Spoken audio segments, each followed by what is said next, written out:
Like if you break things down into super small pieces, you can automate so many things, and you just need someone to either do it for you or show you how to do it, right? Hmm. So I think investing there is the starting point that people should be looking at.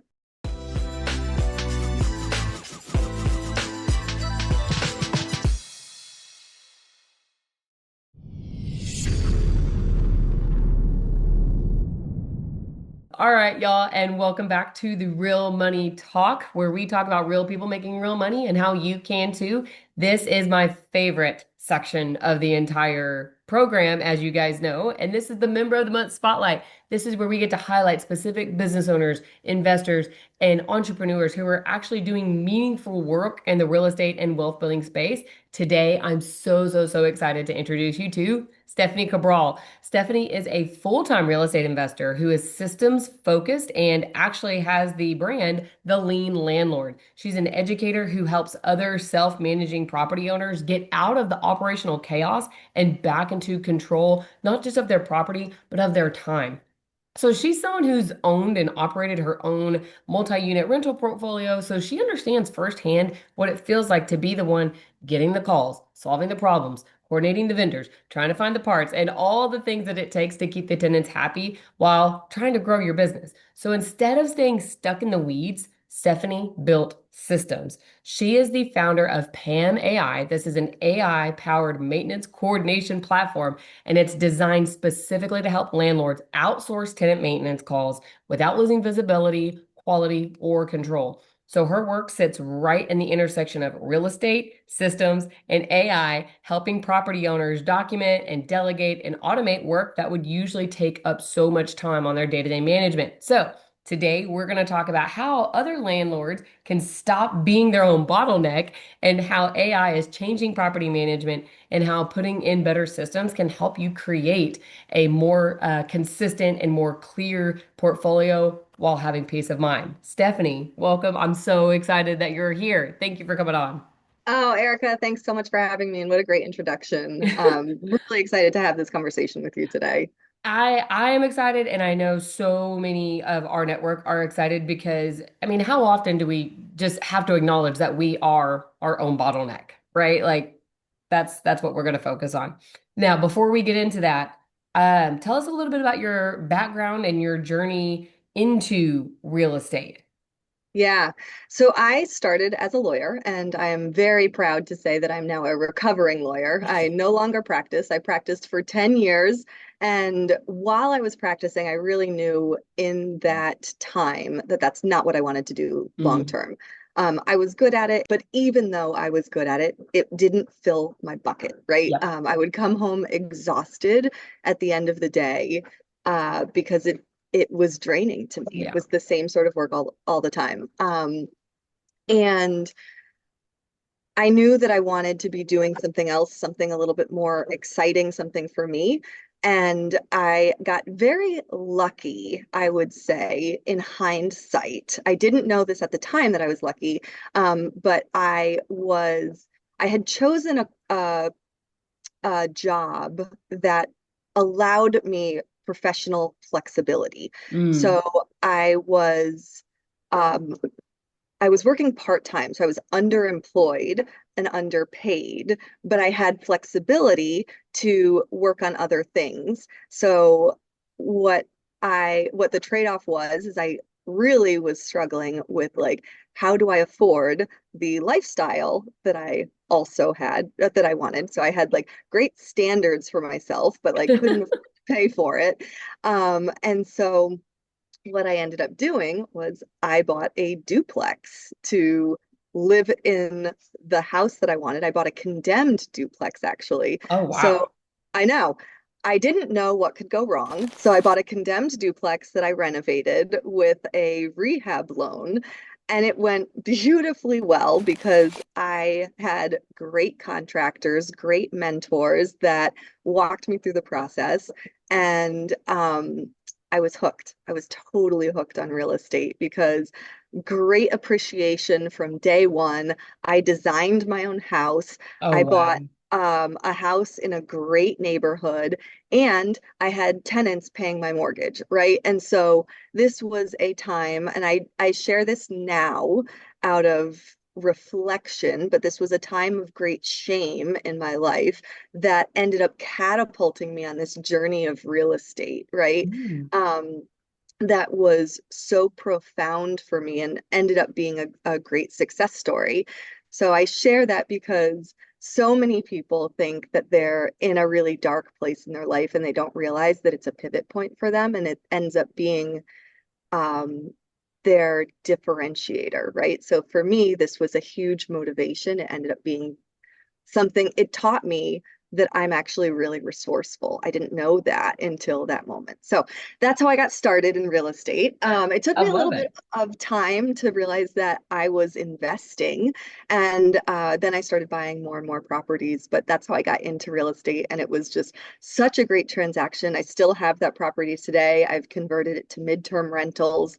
That was another big pivot because that was actually what got me started in systems, because Mm. the constant turnover was so significant that I was, really forced to face that if I do not put systems in place and document and have a better way to do things, that I'm not going to be able to keep up with the constant managing Ugh.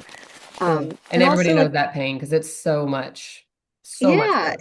Yeah, exactly. And so that brought me to about five midterm rentals. And I also had a portfolio of long-term rentals, and I was doing the BRRRR strategy. So lots of Hmm. renovations, lots of refinances.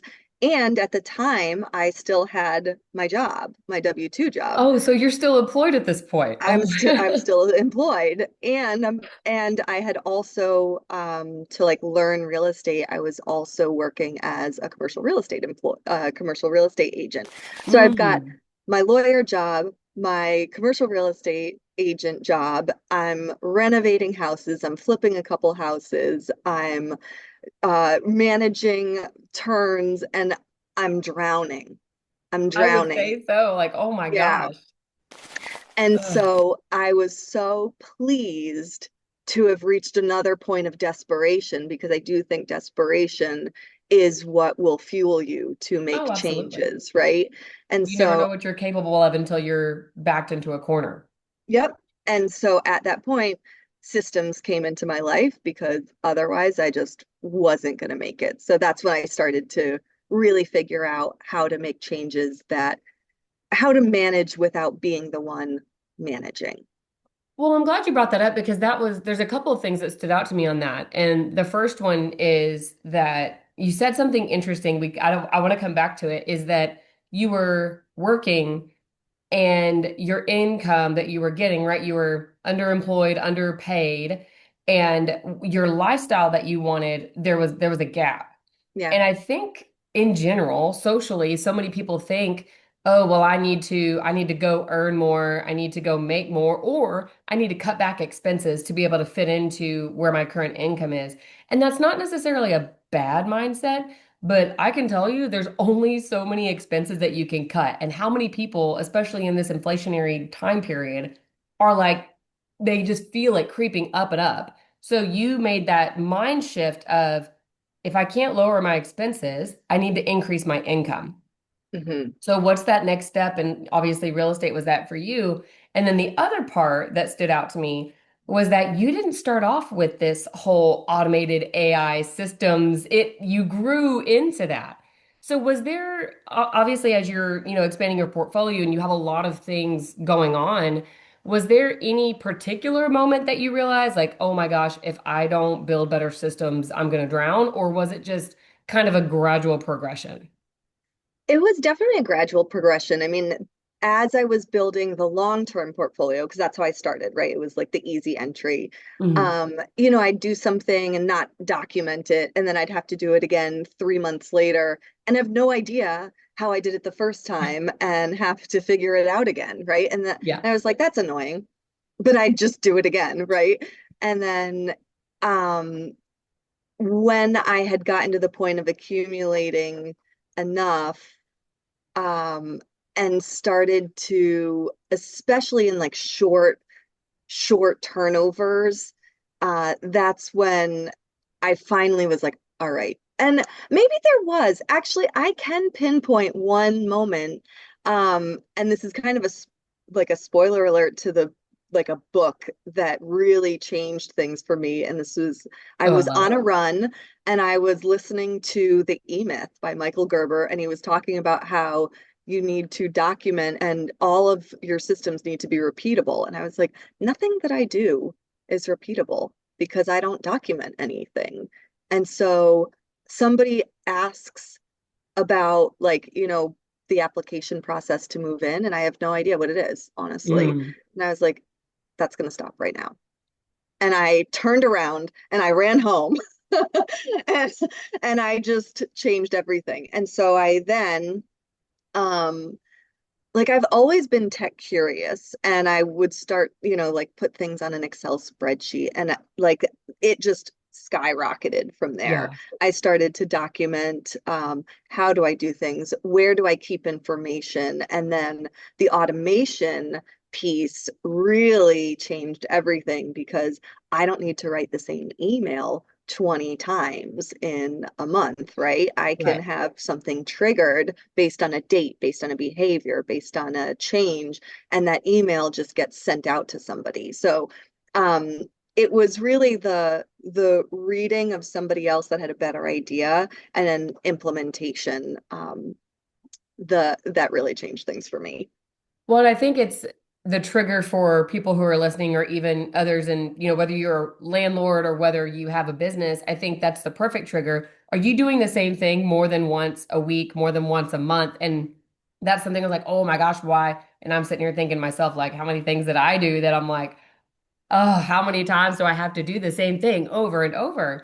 So if you're doing the same thing over and over, there's a system and a process that you can build out to have some sort of automation or process or somebody or something else do that for you, as long as you have that system in place. And so, Yeah, and I now mentor other women on systems and processes, and I tell them all the time, like, this was not a natural thing for me. And I think that actually makes me an ideal person to mentor them because it wasn't something that I was like, oh, I just love it. And now I do love it, right? Now it's my path to freedom. So it is something that I love, but it wasn't something that I started as like, oh, this is easy, this is great. I'm just naturally inclined to do it. And I think that is really scary for women when they first yeah. start, or anyone first considering documenting. And they're like, I don't know where to start. And that person that's got all of their systems in place probably started when they were two, documenting how to take their first steps, right? Like whatever it was. And I just want them to know that like this was something that had to be learned for me. And so I can teach them how I learned it. Yeah. So, I mean, not just a process, a learning process. So it was a transitionary process from, one career path to another. And then once you got onto this new career path of real estate investing, figuring out what the problems were and then spot filling, it sounds like kind of spot filling with systems and processes and automations until it just built upon, right? You built upon each step and just made it into this amazing process that you have now. So you don't have to be tech savvy, but you No. can get there. Yeah, and especially with all of the tools that we have now, Oh, yeah. honestly, like in the past year, 6 months especially, the tools that we have will help you be tech savvy. Like what I'm building has basically allowed me, like you can ask the tools for help. There's some incredible tools out there that will automate for you, and you can use very natural language to say, like, I need this. This is what I'm using. This is the end goal that I want. How do I get there? And so we've been in the pods that I have, like building things in two different tools live and just seeing like very similar results, right? Like there's so many options. It's really cool to see what's out there. Yeah, I think in today's day and age, what you built over your period of time, how much time, effort, energy it took for you to do that compared to somebody that's starting now. Somebody starting now is going to be able to do it in a fraction of the time just because of the tech and the environment that we live in. So, At this point, there's no excuse. Like, Yeah, I have one of the longest running pods actually in the community that I teach in, and the pod educational information when I started a couple years ago is drastically different mm, than the information that I communicate now, right? I mean, it's just not the same. Like if I didn't update the information to reflect what is available now, like I wouldn't be doing anyone any services, right? Like right. um if you're building anything out manually now, you're just, I don't know, it's an exercise in just knowing how to do it, but you don't have to do anything manually now. That's the beauty of it. Yes. Oh, I know even some of the things that we've talked about in our groups. And I mean, I'm not a tech person or AI savvy, but some of the programs that are out there, just being able to say, hey, this is what I want to do, and AI figuring it out is, I mean, it's a game changer. So Yeah. let's come back to that. So with your Lean Landlord program, so let's talk about that a little bit. What you're teaching other people who are where you've been. I think if I were, out there as a landlord, some of these guys, some, men, ladies, they're thinking, you know what, I'm just going to save money by doing it myself. So in your Lean Landlord program, where does that mindset start to break down? And what are some of the ways that y'all address that mindset and shifting more into, automation? So, I mean, that mindset does hold true in the Lean Landlord community. I think that the philosophy is that you own real estate and you self-manage well to have control, transparency, cash flow, and freedom, right? That's the end goal of the Lean Landlord. But self-managing well doesn't mean doing everything. It Mm, means putting the systems in place so that you can be a little bit hands off. So like I live in Connecticut, my are in Connecticut, but I spend my winters in Georgia, right? Like, so I'm not actively at my properties. I'm not collecting rent. I'm not overseeing everything. You've got enough systems in place to be able to facilitate remotely from afar. But I do think that many people want the cash flow and don't need the chunk being taken out from the property management. Also, hmm. having a property management company does not mean that you now have passive income. I think that there's this huge myth that anyone that's had a property management company knows, and that's that you really have to manage the manager, the Yes, your new auditing. job is managing your property manager. Oh my Yeah. gosh. And so if you don't have the transparency with them, if you're constantly trying to figure out like where are you at with maintenance? Where are you at with the tenant turn? Where are you at with the communication? Why blah blah blah. You end up just having another job, right? And so I'd much rather recognize that I'm a great manager and with the right systems, like I have strong tenant retention and um, I'd rather just keep that extra income and know that I'm in control and not have to do that much more work. Yeah. So that's really the point of the Lean Landlord. And so how do you have that philosophy and then you put good systems in place with operations? And so what we're focused on, it's not about like, do you screen your tenant? There's so many like substantive educational Yeah. programs out there that we leave that to them. Ours is about logistics and the operational excellence of being a Mm, landlord. It's recognizing that having great filing systems and conventional naming systems will allow you to automate so that you can have the same things happen all of the time over and over and over, right? It's recognizing that having keyless locks will allow you to not have the bundle of locks and allow you to change your lock codes frequently. It's recognizing virtual mailboxes will provide anonymity hmm. to you. If you've ever had an eviction and you've had to put your home address on, most landlords are working from home, right? Oh my You put your gosh. home Yeah. address on your eviction filings in a moment where your tenant is the most angry, you feel like incredibly exposed. A virtual mailbox for $10 a month prevents that, right? And it allows you to also get all of your mail scanned digitally. So if you have a virtual assistant, now your virtual assistant is checking your mail. Yeah, And all of that can be done, like your mail is now processed without you, that's right? So huge.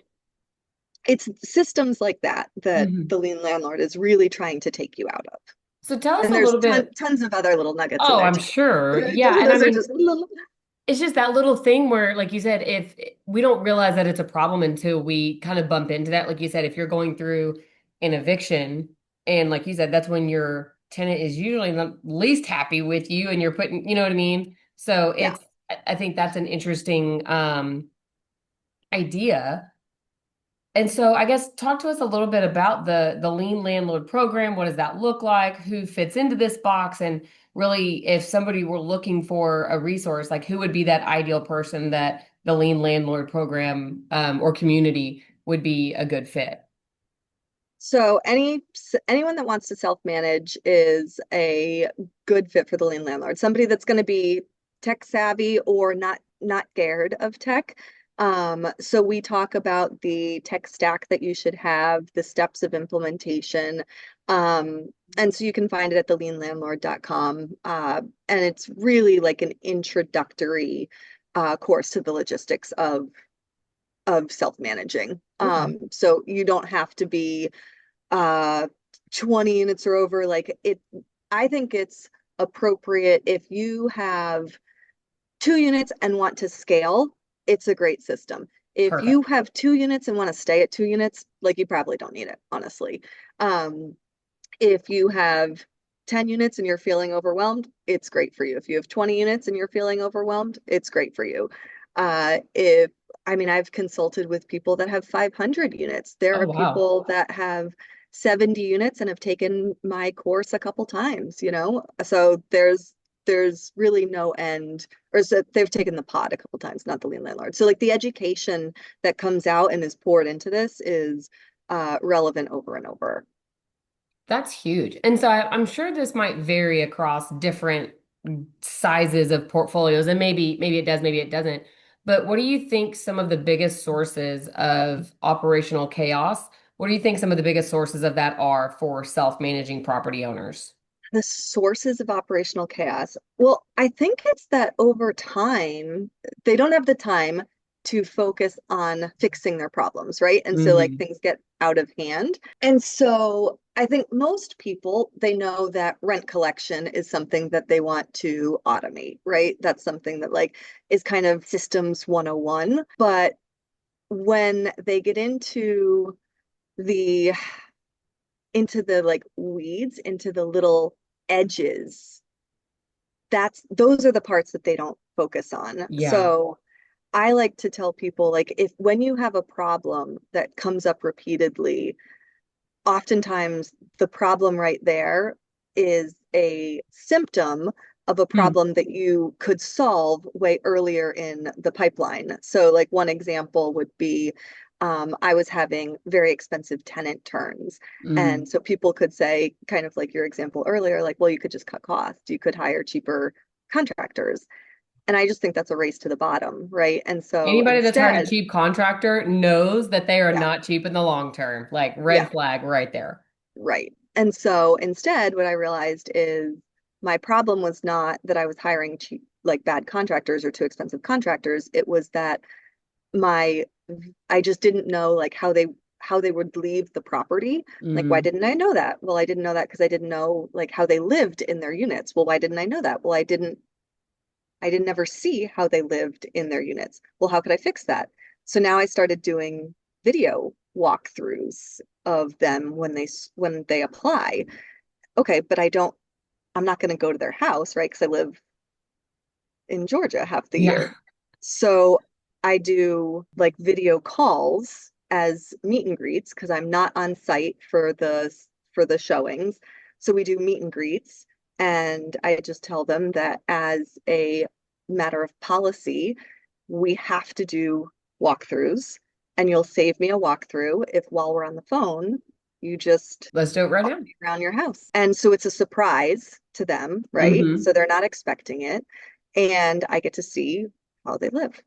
And that has drastically saved me a ton of money on tenant turns. Oh, I can imagine. Because yeah, if So, you can catch somebody in the moment and say, right, on the fly, what is your typical living conditions? You can yeah, rate right then and there, is this person somebody you want in your property or not? right. And I'm not worried about boxes or clothes on the floor. I'm not worried about things like that. I'm worried about doors pulled off hinges, holes in the wall, Right. stuff like that. If somebody's like, oh, it's kind of messy, I'm like, you are perfect. I worry about people that worry about it being messy, right? Yeah. It's the people that have no idea that it's disgusting. Those are the people I worry about. Yeah, if you're like, oh yeah, like This is great, I'm perfectly fine showing you this, yeah, this filth. Oh Yeah. my gosh. So it's the Um, edge cases. yes. And I think it's some people can be overwhelmed with all the different, like you said, you've got all these things going on, and then as you start to build your portfolio, you're running into more of those edges that you just can't address or you don't know how to address. What do you Mhm. think when people do start trying to delegate and offload, what do you think is one of the biggest, I don't want to say mistakes, but one of the biggest learning lessons that people kind of bump into whenever they first start trying to delegate versus what they learn, the proper way to do so. I would actually start with they get super excited about delegating and they Mm, think that it's going to be easy. So people are like, oh, I can't wait to just hire a virtual assistant. And everyone jumps to that first. And don't get me wrong, I also have jumped to virtual assistants and I hired a bunch before I landed on the one that I have now. We've been together 6.5 years by all metrics. That's a success, that's a right? huge success in the VA Huge, world. yes, huge success. And what I've come to terms with is that I will never again jump to delegation first, especially where we are now, right? So going back to that. Um, over the past 6.5 years, I've spent over $100,000 on this one VA. Wow. And the natural course of any relationship, especially with a VA, is that there's an end point to it. And when that point comes, that $100,000 that I've spent is gone. Yeah. If I had spent $100,000 on automating the tasks that she does, that $100,000 is an investment that carries forward and the work Mm. continues to grow. Man, that I would, hurts. Like when you think about it that way, you're like, oh my God, I could hire somebody to do this, and you absolutely can. yeah. But when you give them that money and they leave, the knowledge, the experience, the Mhm. the relation, right? Everything that they've embedded into that system and process leaves with them. And the next, even if you were to rehire somebody, they're not going to have everything that that previous VA had. So what you're Right. saying is by allocating your money from delegation to another person, allocating that to systems and automations that you own Yep. permanently, it's an investment in your business that will stay within your business. That's huge. What a mind Exactly. shift. Exactly. And when she leaves, like I'm gonna be jumping back in the meantime to train somebody, or even when she takes a vacation or when her internet gets wiped out from a typhoon for a couple days, I'm jumping in, right? Right. So with automation, that doesn't happen. And I'm not saying that there's no room for VAs. I think that VAs still will have a role in like managing the automation, but I think that that will be a much easier thing to replace. Right Mhm. now, VAs are doing so much work in people's businesses that when they leave, the exposure and the loss is so significant that if you switch to investing in automation, if a VA leaves, you're putting somebody back in, you're rotating somebody to manage the automation, and that loss of a VA is a lot less significant. So Mm. I think that is the biggest shift that people need to make right now is do not jump to getting super excited about automation. And so we just did this in the pod that I teach where people were like, okay, they were talking about delegating bookkeeping.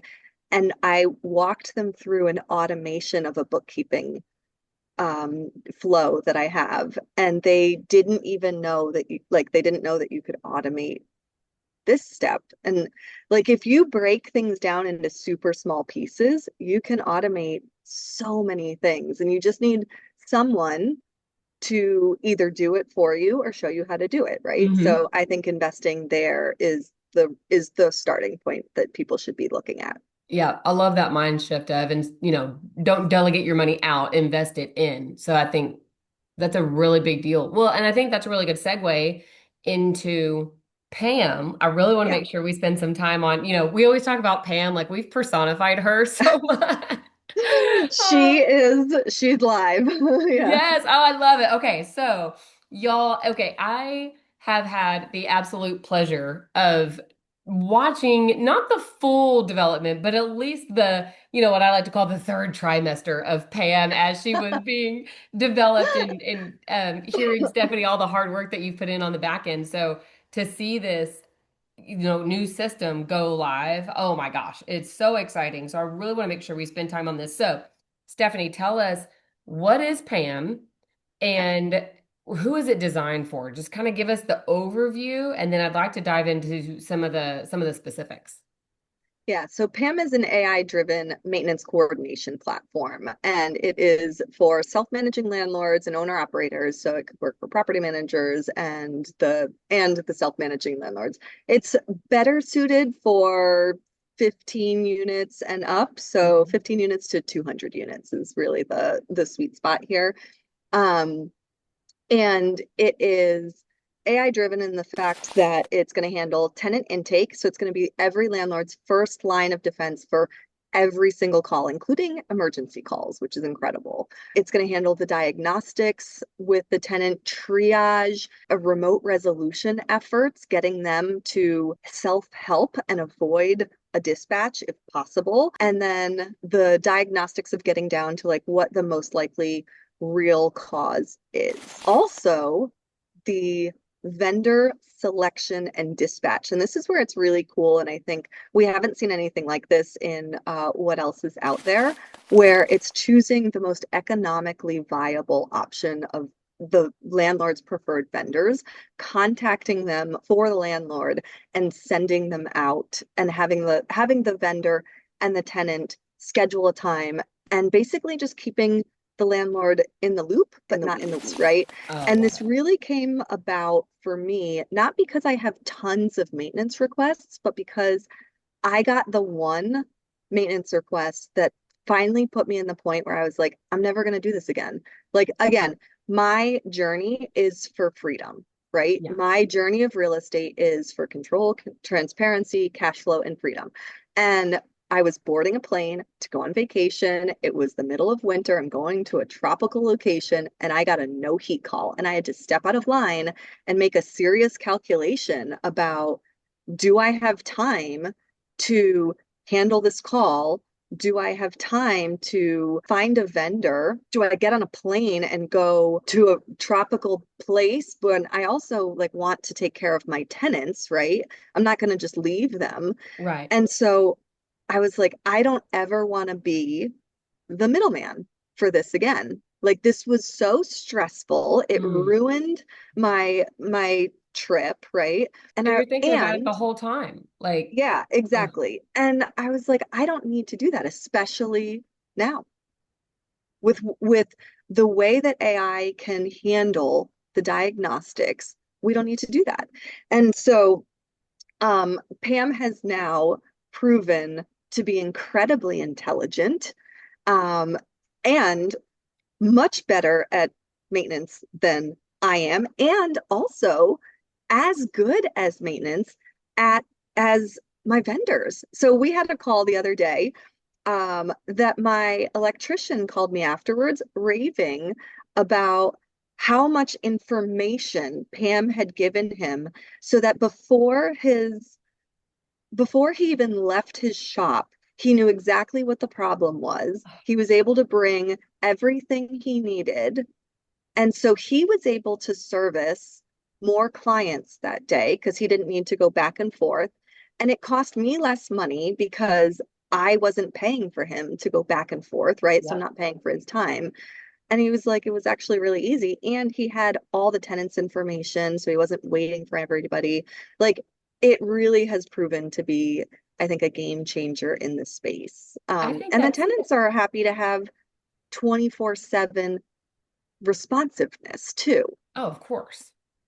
I think on both sides of that, like obviously, like you said, the tenants being able to, because here's the thing, like it always happens, kids always get sick at the worst time. Maintenance problems always happen in the middle of the night, right? Like I think anytime my dog has ever been sick, it's been at midnight on a Saturday, freaking after hours. And Yep, however that happens, it just yep. does. So tenants want to be able to say like, hey, I need to get this fixed now, regardless of the time. And coming back to your point with the service provider, if they know what they need, what the issue is, that's going to cut down on their time, which is going to cut down on your bill. I've had that where I didn't know what was wrong with my water heater. So the plumber's having to come out here, look at it, identify, diagnose the issue, then go back and get what he needs and come back. And so not only does it take time for the tenant or for, the manager, but also it's racking up more of a service bill on your invoice side. So I really, okay, how are people connecting and getting Pam to be in tune with what you have on your property? So how does that look with like how does Pam know, like I know we had talked about the washing machine issue.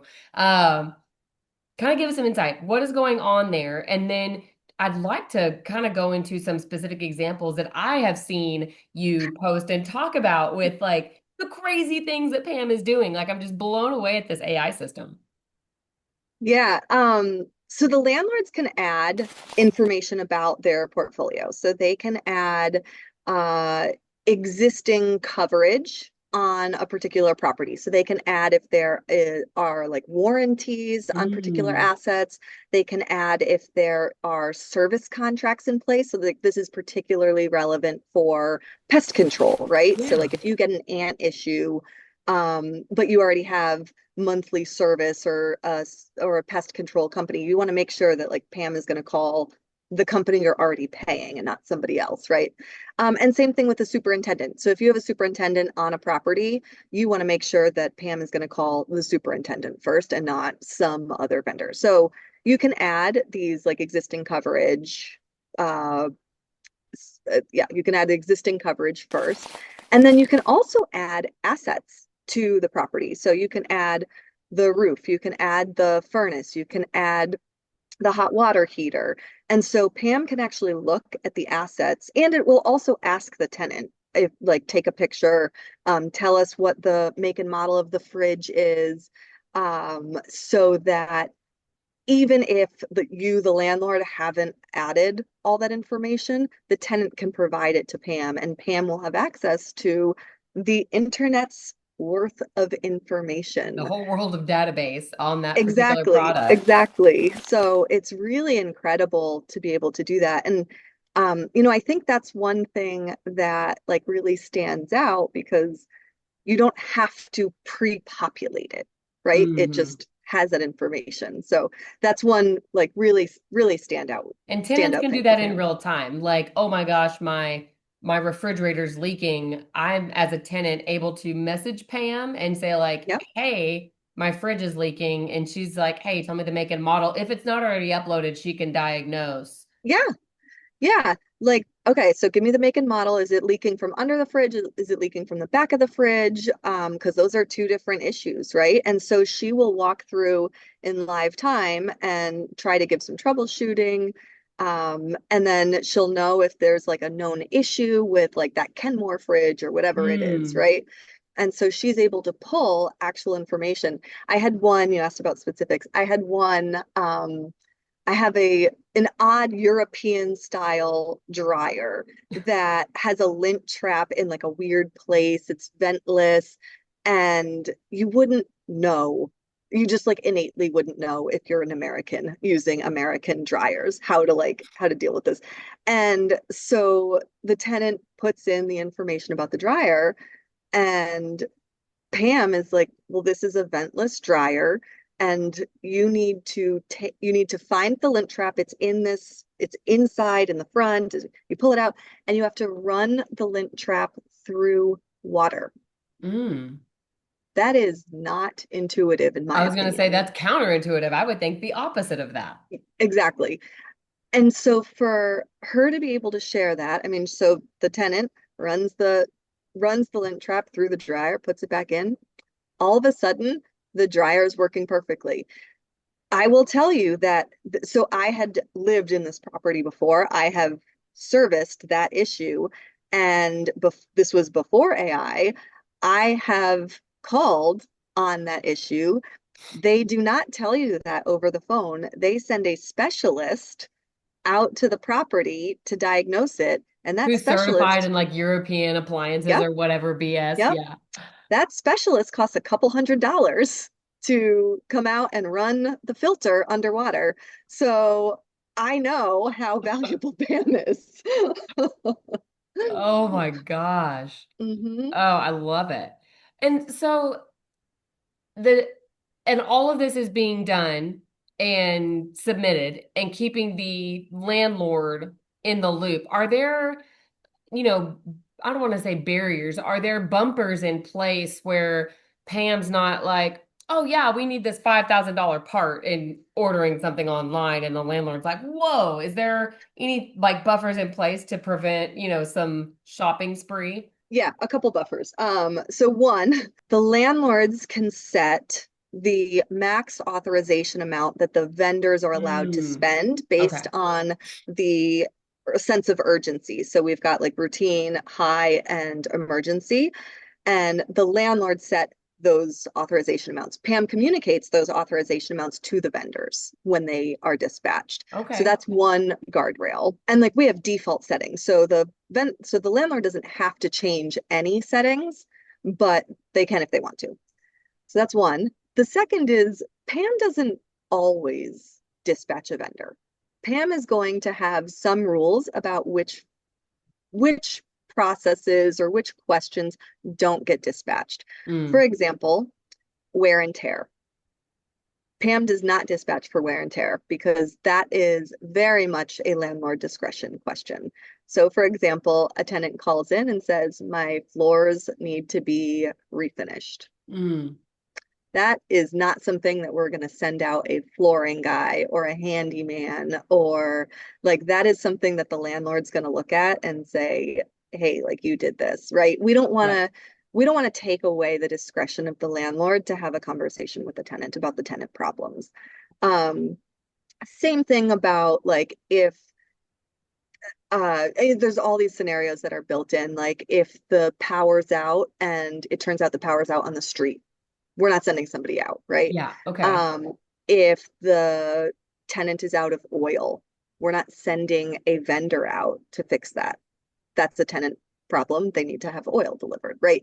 So we have all these guardrails around things that don't make sense for a vendor to be dispatched, or it's the it's the landlord's discretion that we wouldn't dispatch for. And there's also things like it's not a maintenance problem. This is like a major structural problem. Or I had one where I had moisture around the entire house, and really I needed a new roof. Mm, This is not like a handyman. This is not a roofer that I want him to go out and do a roof repair. This needs an inspection, right? So Pam flags this as you need to be aware that this is happening. This is a request that's come in, but okay. this isn't like a dispatch for a maintenance request, right? So things Yeah. like that. So as the landlord, you're able to have like a dashboard where you can see or get notifications like, hey, this is what was done. This is what needs your attention. And Pam can filter that out.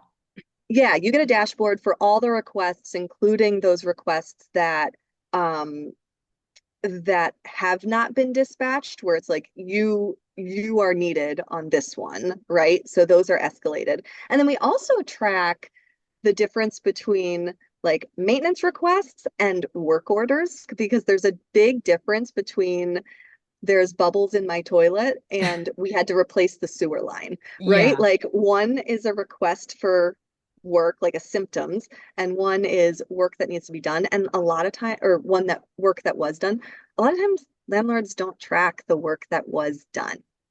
They Mm. don't track like when the last time they changed the filter. They don't track the like all those little things. And so by tracking that and in at a property level, at a unit level, you now have historical records of everything that's happened at the property, who did it, when you can track the receipts, all of that is tracked in PAM and linked to a maintenance request too, which is really cool. Well, and that brings up the other side, which you mentioned bookkeeping earlier. I think that that's a really big pain for a lot of landlords to be like, oh, what did I spend on? Because each property you have to have like, oh, what did I spend on this property? What did I spend on that property? So it sounds like Pam's able to attach this is what was done, this is what, was tracked with the work order or with whatever was ordered vendor wise. Um, and really assist with keeping track of expenses for each property, for both, I would say for both write-offs and for things like, depreciation, right? Because there's certain things when you're replacing a roof, that's a bigger deal than just replacing drywall. So I would assume like this could, I don't know that it's built for that, but it could be one way to assist in the bookkeeping and the expense tracking of what you're doing in your properties. And those work orders are created automatically when the vendor indicates that the work is done. They'll show like they'll write the description of what they did, mark it as complete. That work order is created automatically. So it's not Oh, an that's extra step for the landlord. super nice. Yeah. Um, I'm just blown away every time I see this or, anything like that. Um, I know you've got people, Pam is now live and active and she's ready to go. Um, you mentioned that your electrician gave you good feedback on Pam. What kind of feedback or conversations have you had with landlords that are using the Pam platform right now? That they're really excited about just not taking all of the calls. I think Hmm. that's the biggest thing. We're talking to landlords, we've talked to some of the tenants as well about their experience, and they're like, she was very friendly, like, and even though they know it's AI, and so like the tenants' responses will be very short, she's always in a good mood and she's always friendly, which is a lot more than I can say, right? So that's really helpful. And they're like, they're happy that she's getting the um she's getting the requests right away. And I think just knowing that there's always somebody that's out there taking the requests right away, managing the tenants and putting the landlord's best foot forward is just such an important piece, right? Like you want to know that you're well represented. And when you outsource that to a third party or to a VA, you just don't know exactly who it is. We had a cool experience. A user ran a ticket where it was something that we had never tested before. It was Oh. beyond something that like we would have even thought of because it was so creative, so far out of just like the typical maintenance requests. Like he had built this custom base for his trash cans and the base had deteriorated. And so now the trash cans were constantly falling and spilling, right? Like we would never have tested that. Yeah, So who I was would like, know? yeah, I have no idea how this is going to turn out. And Pam's questions were so intuitive about what is the material? Is it rotting? We need to see pictures at the repair point. We want to see pictures of what's happening with the trash cans. And it was just such a great example of how if you had presented that to a series of VAs, would they have had the ability to ask thoughtful questions, or would they have had to stick to a script? That's Hmm. if you had not given a pre-scripted question to VAs, they can't handle it, right? Oh my And gosh. so Yeah. Pam had the ability to think intelligently about a question that she had never been presented with before. And so he was really That's so excited about, crazy. yeah, he was really excited about seeing um, just that you don't have to think of everything. Yeah, and we've all had those. I know I've had those calls where, it's not necessarily maintenance, but I think about like my home internet or something's get disconnected and you call in and you know the person's reading from a script and you're like, yes, I reset it. Yes, I held the button. Like I've done all of that. And you're like, oh my gosh, I need somebody that knows what's going on and can, like you said, think through the problem, not just read from a script. Those are two very, very different things.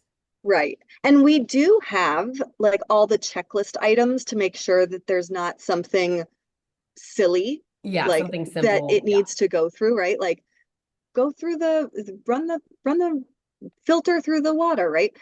But we also want it to be able to talk and to be able to say, all right, let's actually figure out what's going on here.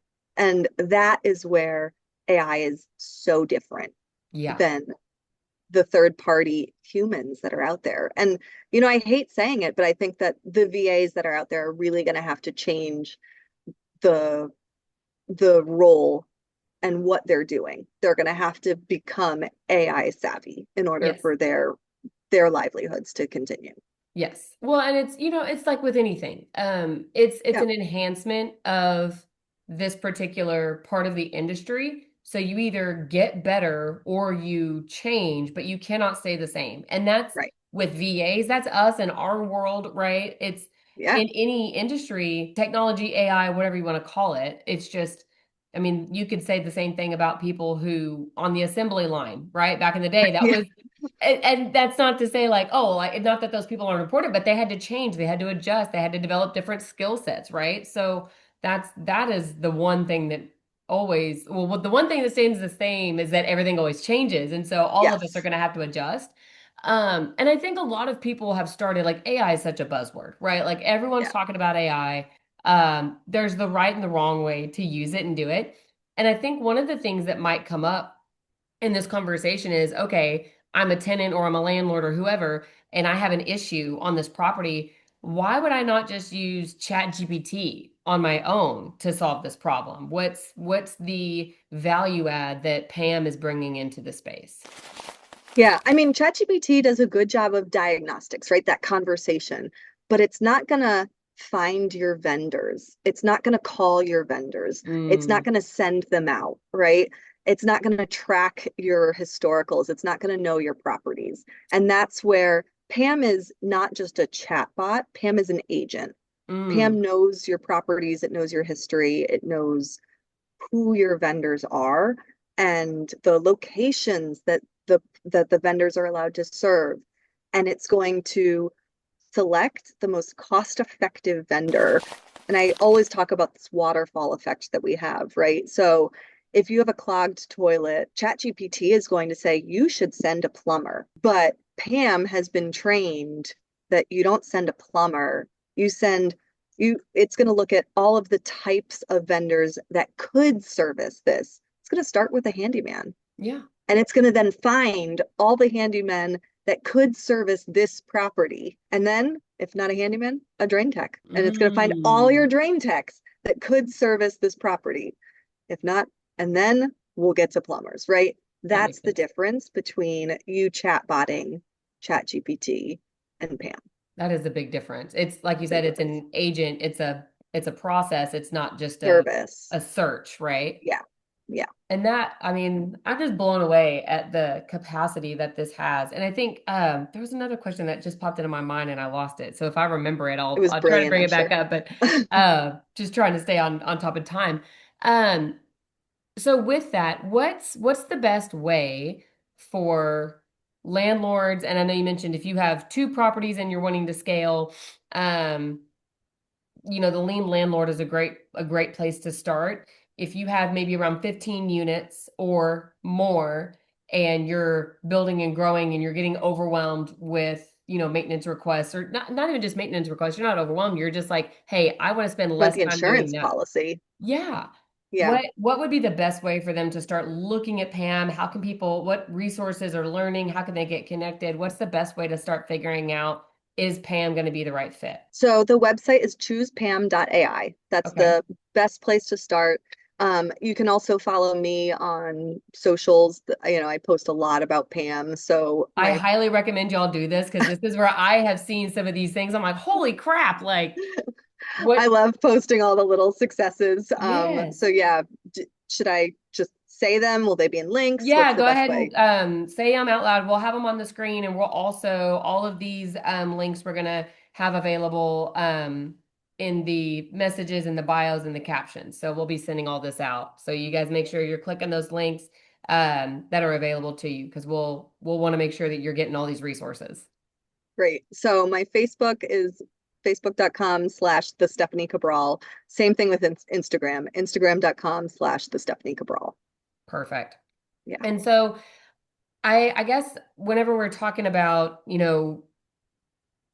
AI, what you've transitioned into, and we kind of start to back up a little bit and zoom out, what do you think in the whole process of real estate and the from real estate to Lean Landlord to PAM AI, this entire process, what do you think are the biggest lessons that you've been able to digest and really take away from all of the different steps in your journey? Oh, what a good question. You can do more than you think you have the capacity to do, Mm, that you need to be around outside information to help you learn. So, like, you need access to resources, right? Investing in yourself is going to pay so much in the long run. I think absolutely. that's really it. And then honestly, like that encompasses the systems and the learning. All of that is just investing in yourself. Yeah, and one of my big takeaways that you brought up, and we haven't, I can't believe we haven't had maybe had this conversation, but it really landed with me today was the idea of when you're spending money, we're all going to spend money with business. That's just the way that it goes, right? The old adage of you got to spend money to make money kind of thing.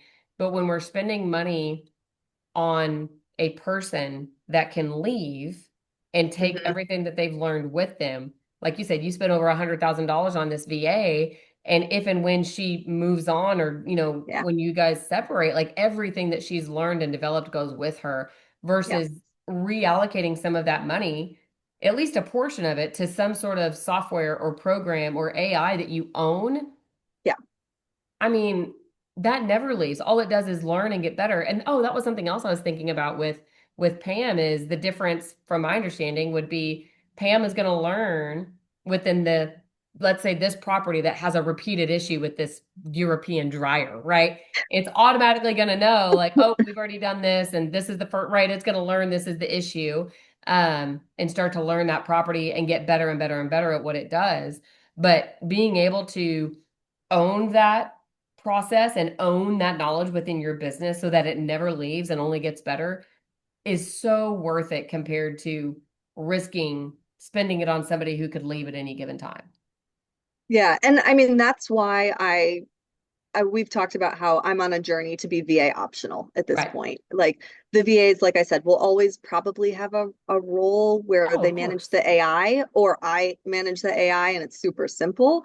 Um, but the VA optional is intended to reflect that the systems and processes and the AI runs the entire business in a way that the VA is used to. And PAM is a big part of that. You know, all of the mentoring that I do, systems, all the automation, the one question that has always come up is what about maintenance? It's inherently a surprise, right? So Yeah. how do you systemize that? And it was never possible until now, Until honestly. now. Yeah. The lean landlord figured it out, right? Exactly. Yeah, I'm resourceful. That's it. Like that is it all ties together, right? I had a problem, I needed to solve it. It was standing in my way of freedom, and this is my way to finally have this one last piece off my plate.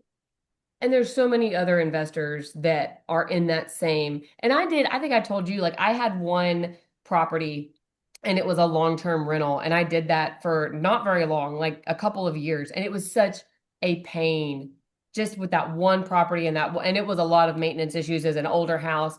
And so when I moved from Odessa out to Fort Worth, I'm like, there's no way that I could keep that property, right? Like I kind of wish that I would have because it would have been really nice to have that cash flow and paid off house or whatever by now. But Equity, yeah. yeah. But at the time I was like, there's no way that I can manage that. And I think, like you said, so many times we feel like I can't do this, or it's not possible, or it's not worth the time. What you're saying is it is. We just have to be resourceful and figure out what tools do you have at your discretion to make this easier for yourself. You can do it. You just have to figure out how. And PAM is a great way to fill in some of that gap. That's huge.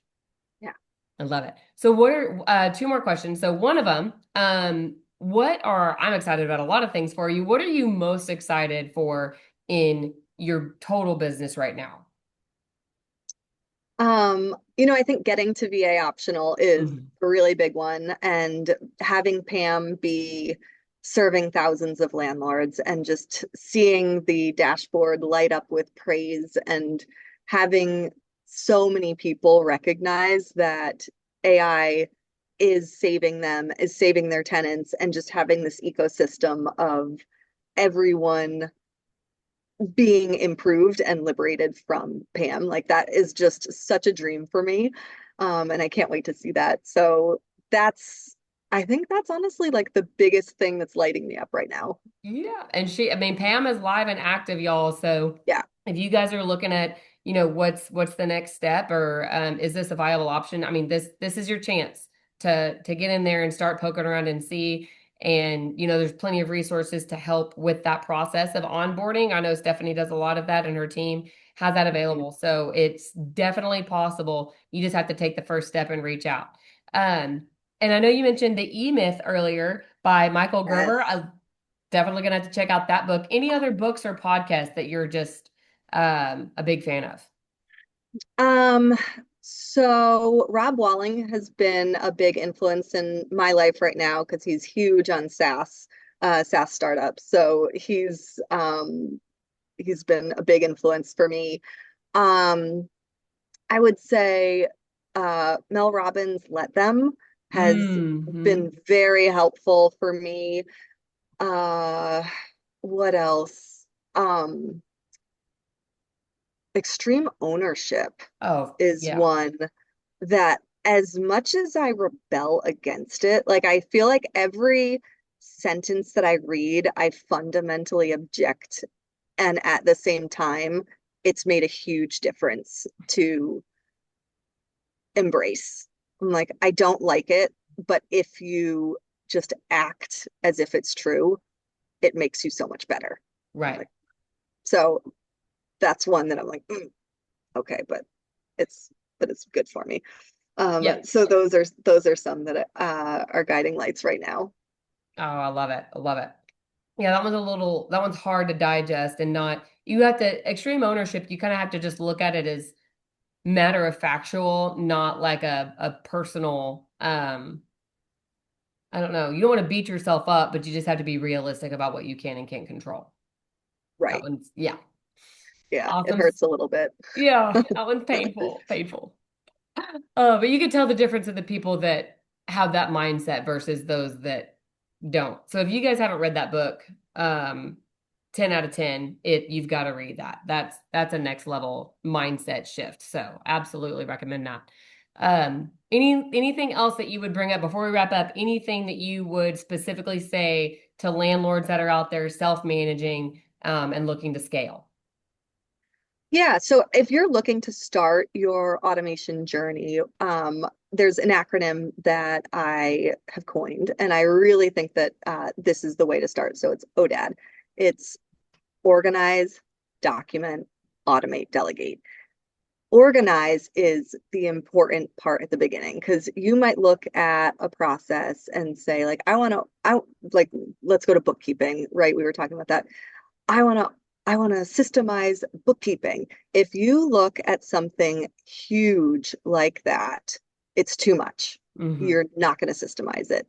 You might have checks going out, you might be receiving payments by Venmo, you might, all these things. The most important thing you can do is organize and streamline and get as close to a systematic one-way process as possible. Because the more um, the more you can get to a repeated process, the easier it is to write a documented version of it. That makes sense. And the more chaotic your processes, the harder it is to document. So start with extreme organization, streamlining, cutting out ways that don't serve you. And that might be training other people to do things the way you want them done. So organize, then document the organized method, then you automate, then you delegate. I love that. Well, yeah, I mean, how can moving into a system and process if you're trying to do everything all at once, right? And it's you can't systematize something that's not organized. So I think that's a really good implementation model for any industry. Obviously, real estate, it works, but Yeah. I'm thinking about that even in my business. I'm like, oh, there's some things that really need to be cleaned up, but we're working on it. We're working on it slowly but surely. One small step at a time. That's really like the process. Don't try to tackle an entire system, just tackle a step. Yeah, it's, I think about my OCD kicks in and like if I see a big messy room or a house, I'm like, "Oh my gosh, look at this huge mess." But I'm like, "Okay, I don't need to focus on the huge mess. I'm just going to focus on the dishes in the sink first, right?" Yep, And that's exactly right. yeah, eat that elephant one bite at a time. Yep, that's I right. actually hate that phrase because elephants are my favorite animal, so I It's a would never. terrible phrase, right? Terrible phrase. It should be clean that elephant. Yeah, I Clean guess that so. Like elephant one inch at a time. 1 inch at a time. I love that is my favorite animal. So I'm like, I would never eat an elephant. Nobody should ever eat an elephant. No. Oh. Yeah, All right. clean him one inch at a Clean the time. elephant 1 inch at a time. There we go. I'm going to start using that one instead. Awesome, Stephanie. Well, thank you so much. This has been I mean, I know you and I have spoken about this many, many times, but just to be able to take a minute and dive deep into, what you've done and what you're continuing to build out for landlords, I'm so incredibly excited. So for y'all, if you're listening and you've got rental properties and you're wanting to scale, but you feel like maintenance is a constant distraction or it's just keeping you from your freedom, then make sure you connect with Stephanie. Check out Pam. She is helping landlords simplify maintenance coordination, reduce your interruptions, and just overall build a more scalable rental business without losing your visibility, your control, and your freedom. So, Stephanie, thank you so much. Thanks for having me, Erica. Absolutely. And you guys make sure if you have not liked, subscribed, or done any of those things yet, why not? Make sure you do that. Be sure to stay in tune with all the different videos we have coming out and all the different member of the month spotlights from month to month. We're going to have a different specialist. We're going to have a different person who is here to teach you how to run your business better. Until then, keep it real.